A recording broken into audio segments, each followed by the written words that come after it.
Hello everybody and welcome to Bright Founders Talk at TEMI. TEMI is an international software development company that designs, builds and delivers software for sustainable businesses and promising startups.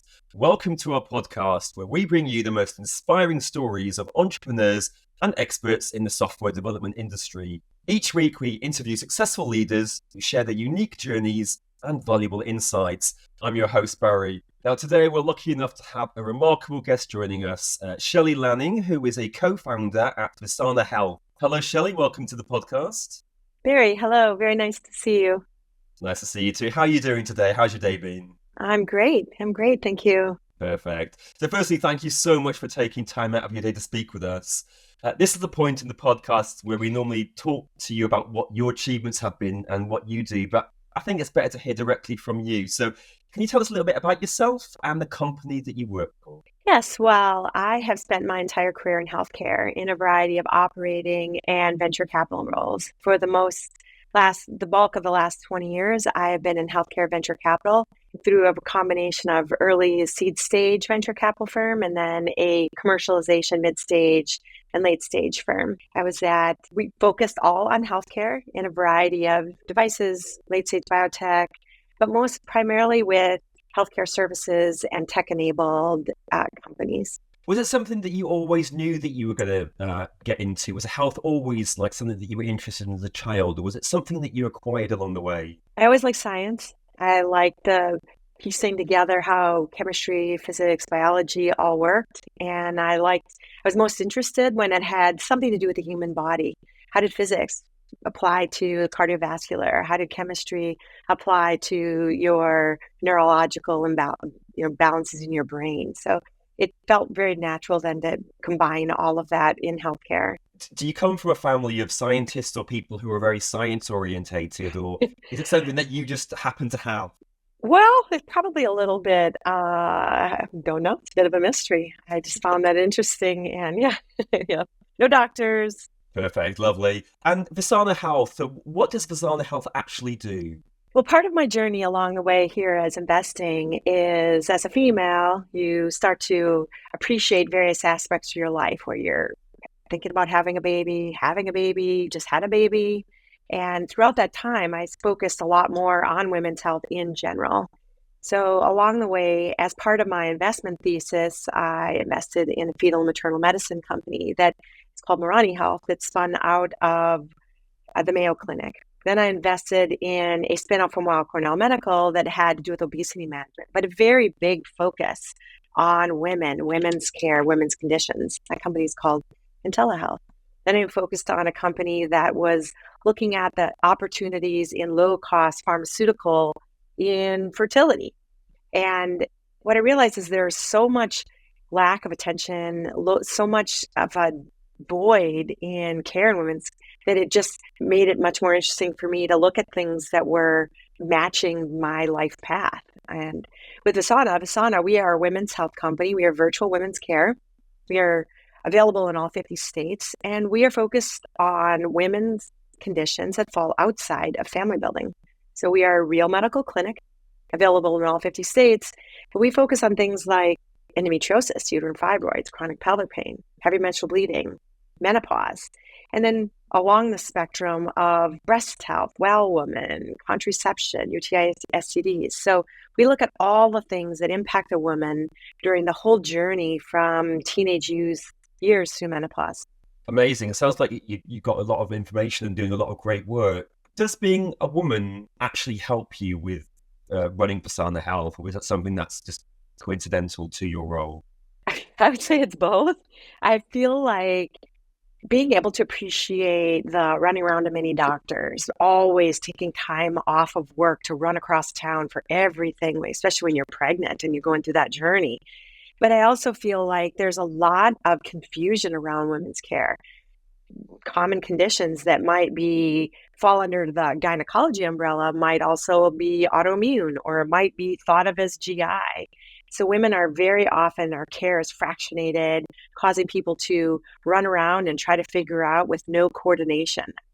Healthcare in the United States is very siloed, And not that lack of coordination makes it really confusing. So I do feel that being a woman made it difficult or easy to understand why there's a need.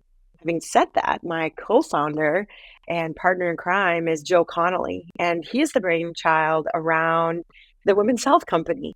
Every woman in his family suffered from a very severe condition called endometriosis, and he watched throughout his life as it impacted the women's ability to work or to predict when they could have a vacation, and watching them run around to doctors and in and out of ERs and end up as a surgery, a hysterectomy as their first line of treatment.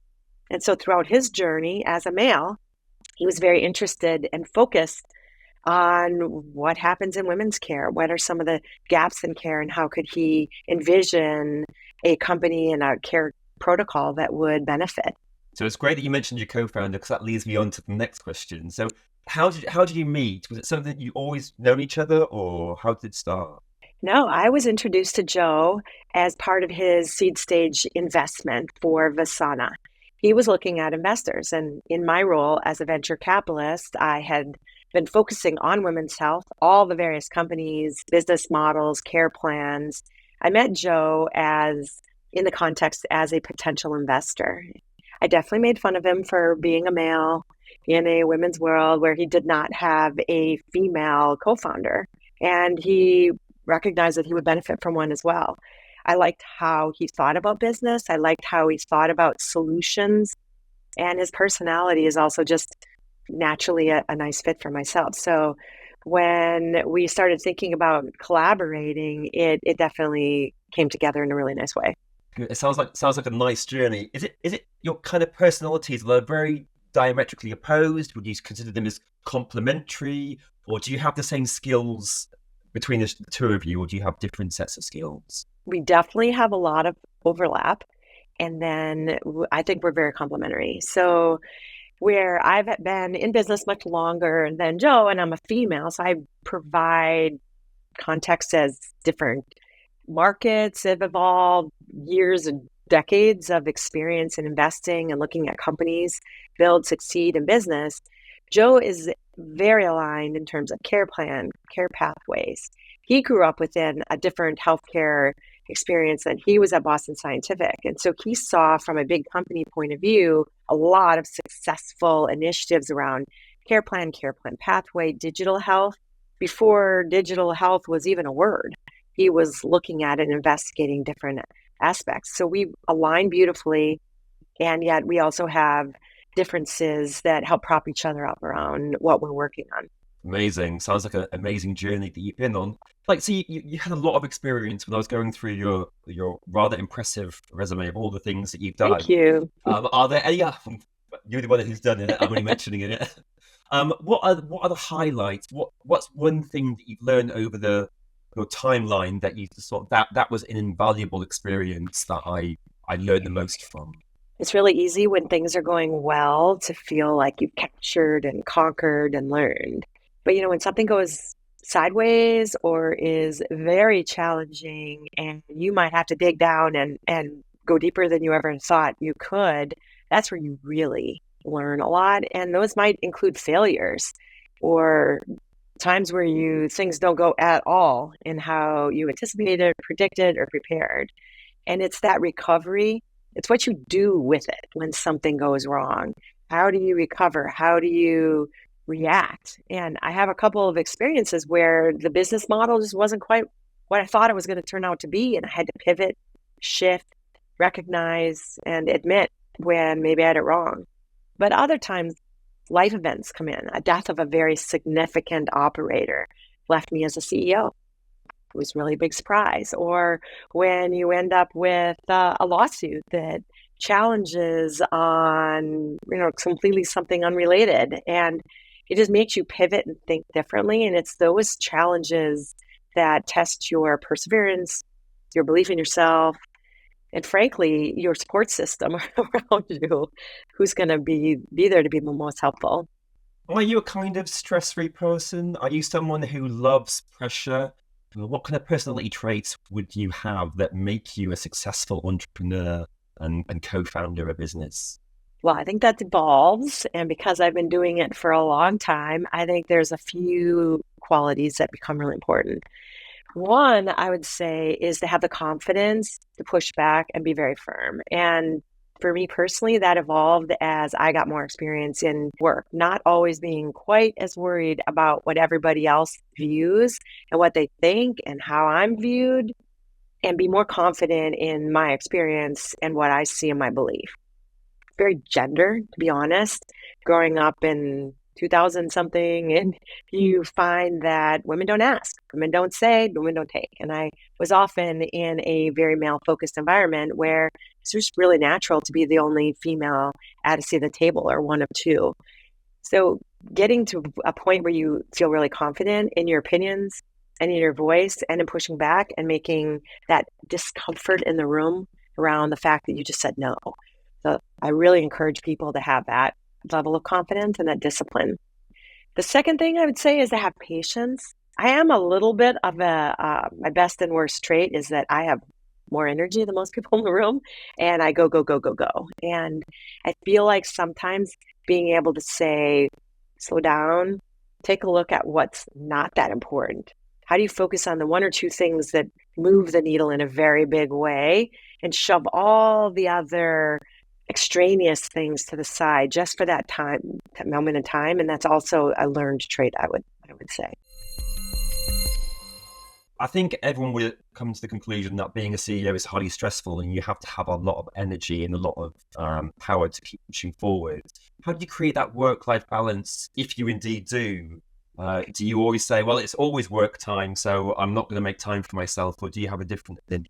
I don't know any entrepreneur who's really going after it who has a very good answer around work-life balance.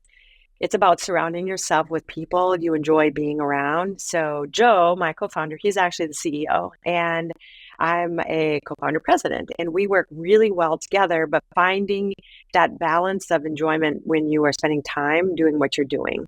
Learn how to enjoy each other and learn how to fight well. Those are really critically important traits. But the enjoying each other as the biggest piece of the pie, that is critically important, because if you don't, it's all just a slog.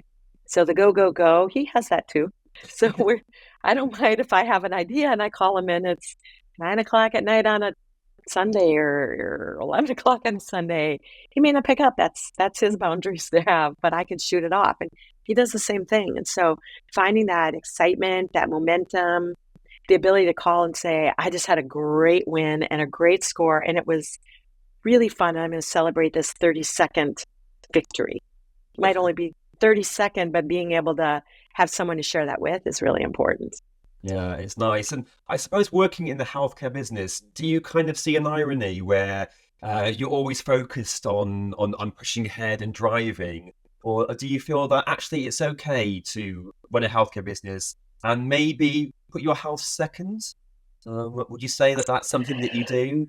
I would say I actually probably don't do that, as yes and no. That's one thing that both our company, we're all very fitness focused. So that is very helpful. The fact that says, I need to be on the bike. Can we have this call from the bike? And so we both have a bike. We both call, let's walk the dog, which means we're going to go out and walk outside. So you might be distracted with the cars, the horns, the noises, the dogs, people. It's really, we both really focus on having a healthy environment where you just need to go work out. But having said that, the hours are long. The work is constant. It's like having a child. You're constantly thinking about the next thing with your business. But despite being in health, I mean, look, the US is not that healthy of a healthcare system. We have a lot of unhealthy providers, but we have an unhealthy system as well that's so fractionated that it's difficult to navigate. It's not intuitive. And frankly, it's just downright frustrating, even for those of us who understand how to navigate. So maybe it goes hand in hand. Perfect, lovely. Thank you so much for that. So you mentioned also about going for walks. Is that how you wind down? Do you have any wind down time, like after a stressful day? Do you read a book? Do you go for a hobby? Do you have a podcast that you listen to? Is there anything you do to help you just get back to you? I like to work out, so the gym. I have a Peloton, and I do yoga. I think working out is a very critically important aspect of what I do, stretching, even being real flexible. But I also have dogs. Those are pretty important. So they got to be walked, they got to be run. So you end up having this completely other side of what your brain says, where you're on fire all the time, and then you have to dial it back for your children, the dogs. It makes it easy to then have, you know. So our company is quite healthy focused, and we're all about eating healthy, exercise, and it's kind of an interesting fact that we all have dogs, cats, so it's a big part of who we are as a culture. Well, sounds like you hardly have any time, and you still manage to do all those things. I feel quite inspired, I don't have really. much It's like, time. what about my life? I should be doing more with my life. So thank you for that. You've kind of inspired me. So maybe I'll do something a little bit extra.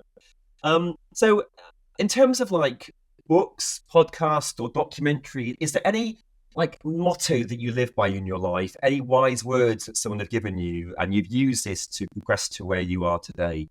Well, a few things. I really believe in glass half full, find the silver lining, and sometimes you have to make sure that you're convincing yourself that there's a silver lining. So a very big motto in my life and way I do it is to surround yourself with your personal board of director. And these are people who are maybe they're more senior, maybe they're more experienced, but they're people that you can go to ask the tough question. I need to download. I'm so mad that I need balance in expressing what's next. And that might be a podcast. It might be a motivational book or a speaker. It might be the friend next door who meets you for a beer or a walk in the park to be able to listen to what you're mad about and provide perspective. That is one of the biggest pieces of advice I have for entrepreneurs is find those special people, tuck them into your back pocket, let them in enough to stand in your shoes to provide true advice for whatever you're going through from your perspective, looking through your eyes. Interesting that you say that. Do you ever speak to people who aren't related to the business and talk to them to see if people who are the laymen or non-experts can give you advice that you find actually useful in your current role? Big time, especially with women. So a lot of what the conditions that Visana is treating women's health, it falls outside of family building, outside of maternity. These are conditions that traditionally people do not talk about. They're thought of as bathroom talk, potty talk. They're stigmatized, embarrassing. When you're pregnant, everybody goes to dinner, even your husbands, and they all sit and talk about the doctor appointment you went to and what the baby's happening. But if you got to talk about a gynecology issue, like women don't talk about it amongst themselves historically. Certainly, you're not really talking about it with your husband, your spouse, or a boyfriend. And those are conversations that thankfully are changing. The interest in the media around women's health has brought the topic of menopause to, for example, to where everybody's talking about it, laughing about it, having conversations. But just 2 years ago, when I was doing due diligence on Visana, I had 25 of my friends, all women who are successful, professional, have access to great health care. I had them all over and I started talking to them about fibroids, endometriosis, PCOS, difficulty perimenopause. And I was met with a lot of silence and blank stares and refills on their wine glass. And it wasn't until I changed the subject and went on. But when everybody got home, my email was blown up with their personal experiences and what was happening to them. That was just about 2 or 3 years ago where my personal friends had a difficult time talking about it in public and had to do it over the phone afterwards. So there's a lot of shift in perspective and conversation, in know-how, just in access to information. So I believe it's a watershed moment for women. It's been pretty fantastic to be part of something that I believe is going to be really important. It's kind of sad, really, that people felt like they couldn't open up and had to wait for those private moments where they email you, those kind of things. I think you're right as well. I think society is changing broadly in terms of many different aspects, not just women's health. So it's good to see that hopefully there's more work to be done. I agree. So we've talked a lot about women. Is there anything that men can do to help women with these kind of issues? Or is it solely the domain of women and it's down to women to sort this problem out? Well, it definitely falls more heavily on the female because it's our own bodies, right? And so understanding what's there. But frankly, I think a lot of women's health comes back down to the basics. This is a business. Everything is a business. There's nonprofits, there's a lot of wish lists. But if we as a community, women, men, health plans, self-funded employers can spend the time focusing on the business models around providing health. What is the economics? What is the outcomes? Why does it matter? Why does it change why does it change the needle for women and their care? And there can be an outcry of we demand more, we demand better access, we demand more information, we demand to be part of clinical trials. But those are such emotional call outs. And while valid, if you focus more on the business aspects of what is the so what around the business issue? Why should someone care? Well, economically, it matters. Why? And then focus on those core fundamentals, how you can change outcomes, why you can change and have an impact on total cost of care. What is the best practices and how does that have a direct impact on ROI? Who benefits? Those are the core competencies that will make or break whether women's health is just a conversation piece or whether it becomes integrated into the fabric of healthcare, into policy, into decision making. And I think men historically have been the drivers of finance, of private equity, of venture capital. And that's changing, thankfully, but looking at a business decision and recognizing that there's a real outcome here is equally as important. Can you tell us something about something surprising that you learned about yourself simply starting up companies? Is it something that you thought, wow, actually, I can't believe that I did that, or I can't believe that I revealed this aspect of myself that I thought was never there before? The ability to be really, really firm in my belief and to be able to say no is super important. Generally speaking, women want to be pleasers, the one that stands in between. And I would say that was definitely me. And I'm very protective of my time right now. And I'm really quick to say, don't waste my time. Perfect. And that's really been a critical component to being able to juggle as many things as I do. Amazing. Perfect. Thank you so much. That's a great lesson for all of us, actually. I think it's not just applicable to women, but I think also in that case, some for men as well, to be able to say that, we need to respect our time and other people's time as well.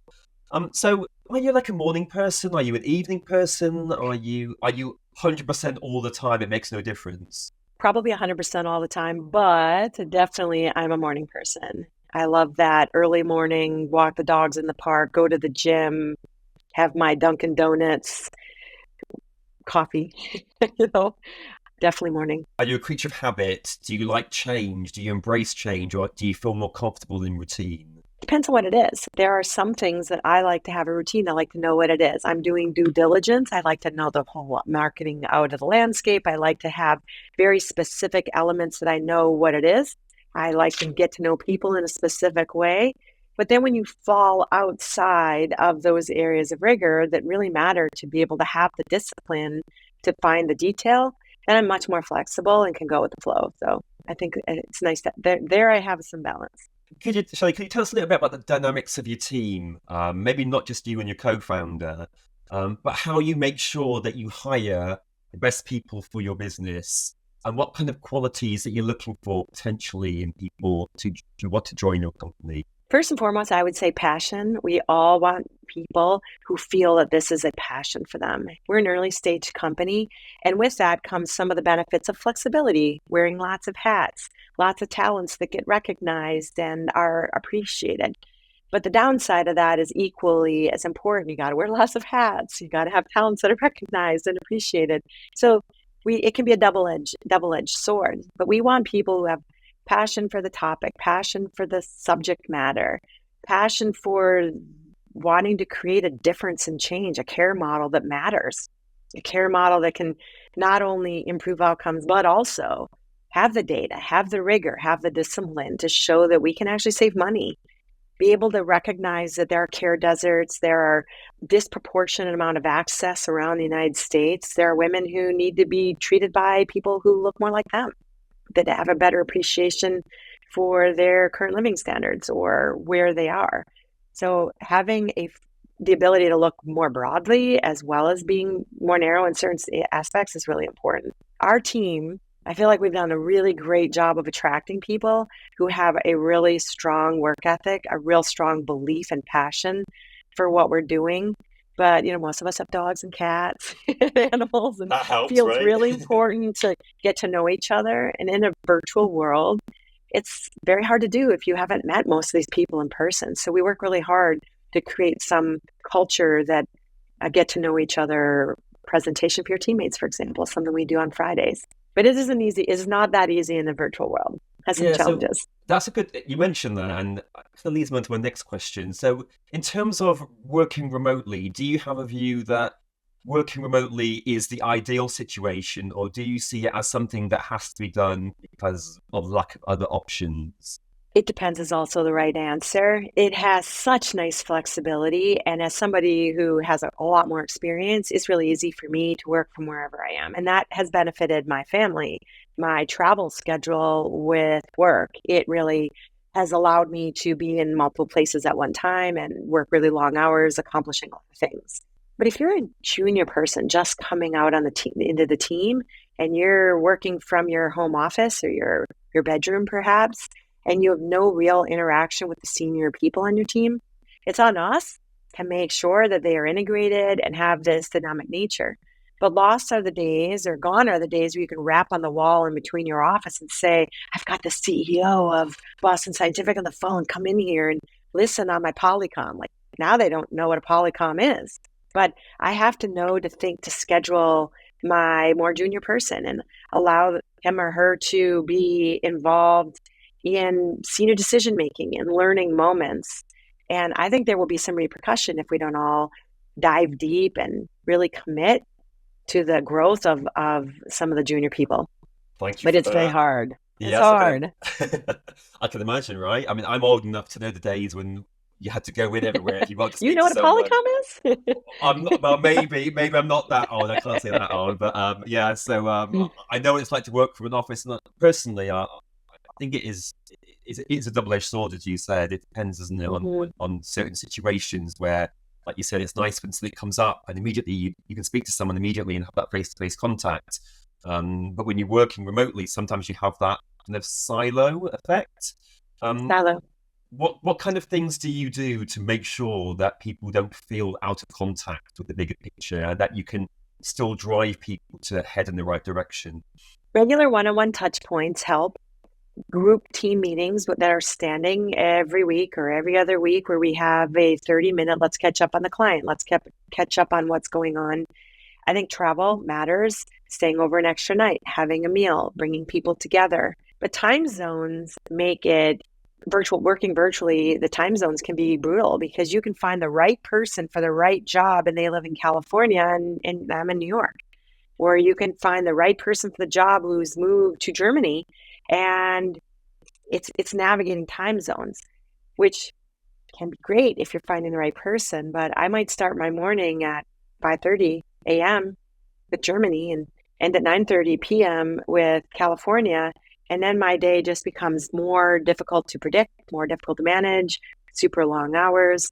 So it goes back to having the ability to say no, the ability to carve out time to make sure that you're exercising or taking focus on critically important, move the needle type of topics. But it's not easy to balance the needs of all of the various members of the team either. Yeah, no, I can imagine that would be a difficult task. So forgive me, I don't know the American healthcare system very well, but I know that. How do you, as a company, get? I imagine it's a very noisy place. Everyone's competing for patient access. How do you make your company stand out above the others? And what kind of message are you putting out in the American marketplace? I think it's very important to know exactly who you are and what you want to, what swim lane do you want to swim in? Maybe you edge to one next to you or the one beyond, but be very clear, very patient, and very disciplined around what that is. So at Visana, we provide comprehensive care for women across dozens of women's health conditions. We're not a point solution, but it's important for us to differentiate what we're not going to do. And then we offer an evidence-based care model that includes not only prescriptions and medical care with a doctor or nurse practitioner, it can be a prescription or diagnostic or lab, but it also is whole person care, diet, exercise, nutrition, mental health support, pelvic floor therapy, cognitive behavioral therapy. Because we know that if you treat more than just one organ, outcomes are better.